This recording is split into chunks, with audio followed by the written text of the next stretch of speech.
My Lords, I welcome this opportunity to highlight concerns over the plight of minority faiths in India. Narendra Modi, leader of the nationalist BJP party, won a landslide victory in the May 2015 Indian election, mainly on ostensibly economic issues.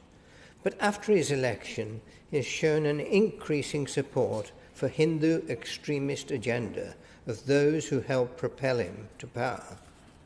He refers increasingly to restoring dignity and power to the Hindu community. His own credentials were questioned by many in India and abroad. As Chief Minister of Gujarat in 2002, he failed to stop widespread violence against the Muslim community and for some years was barred from entering the UK or the USA.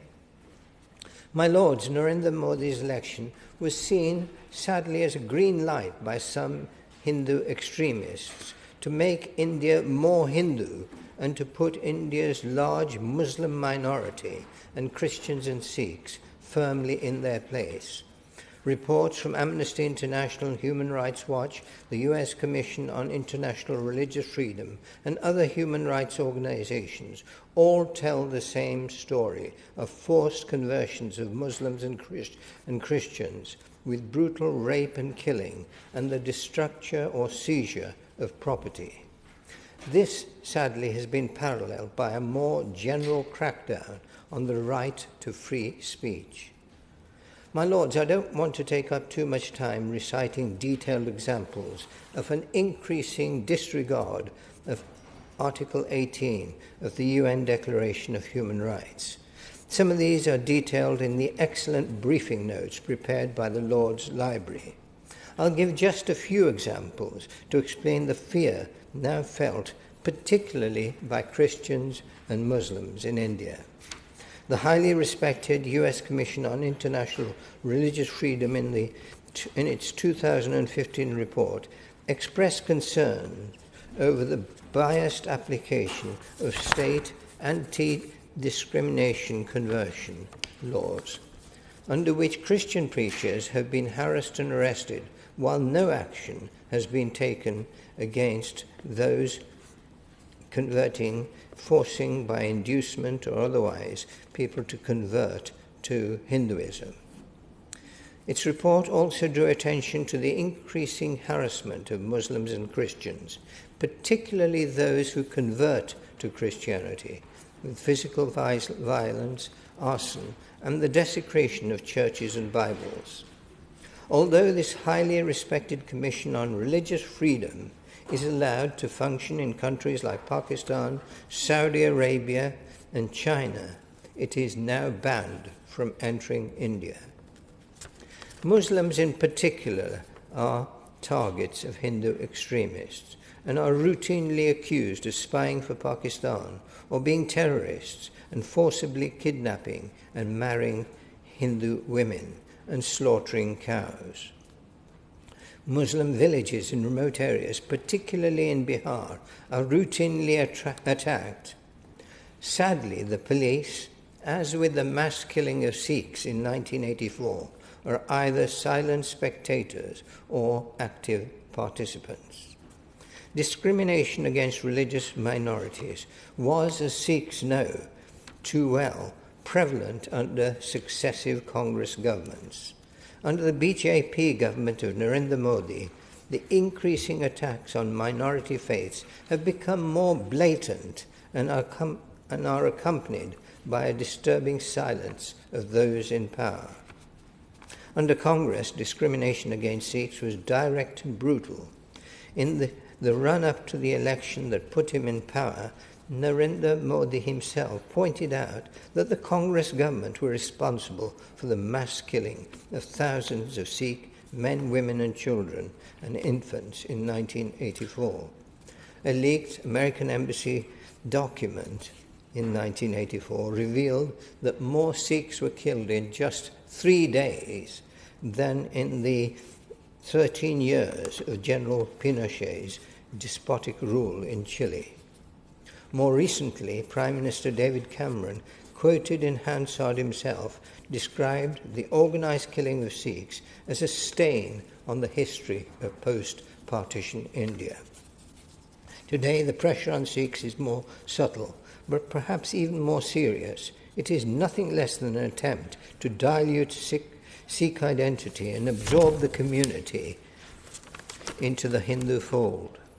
Independent and forward-looking Sikh teachings on human rights and respect for other faiths were described by the writer George Bruce as a bridge between Hinduism and the Abrahamic faiths.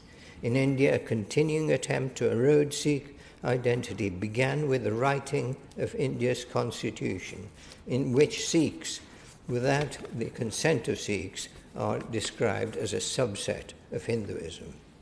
There are other ways in which independent Sikh identity is under constant attack.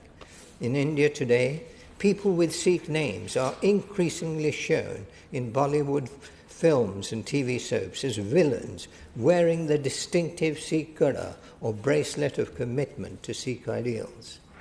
Sikhs are also frequently shown participating in Hindu religious ceremonies involving idol worship, contrary to Sikh teachings. In many ways, this subtle erosion of Sikh identity is more dangerous than the direct discrimination of Congress governments.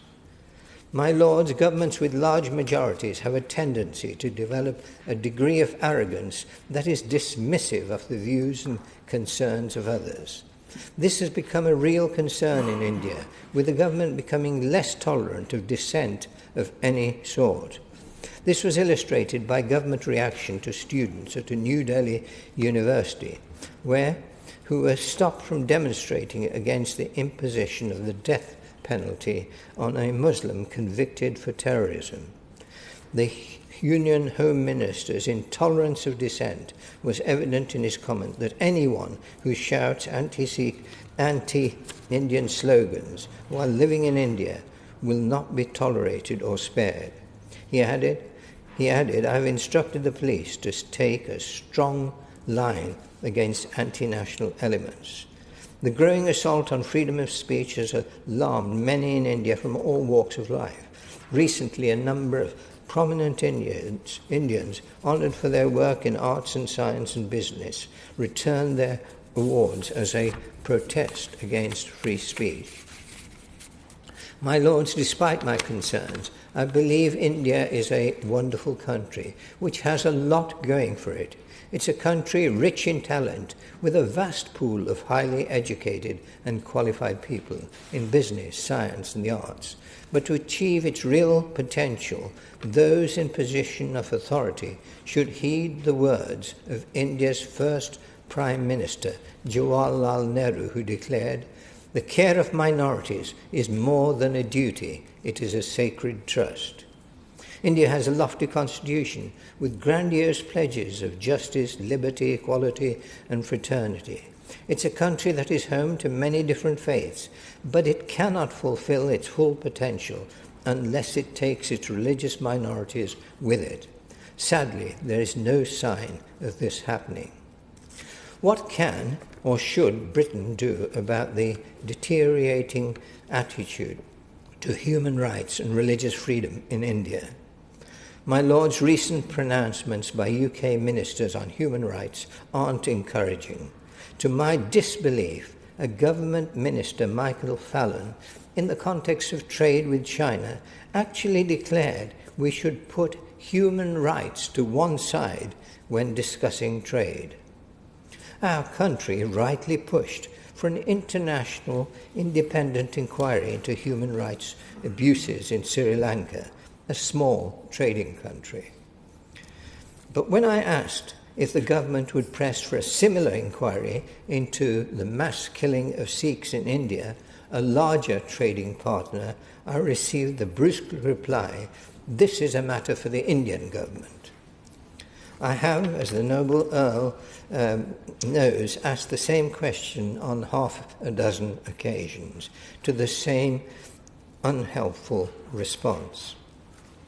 Does the government agree with the words of the great human rights activist, Dr. Andrei Sakharov, that there can be no real peace in the world until we are even-handed in our attitude to human rights. My lords, Britain has led the world in many enlightened ways. Today I appeal to our government to move from the usual anodyne comment that we take human rights very seriously and be true to Dr. Sakharov's noble sentiment and give a more robust condemnation on attacks of freedom of worship and human rights, regardless of the country in which it occurs. Thank you.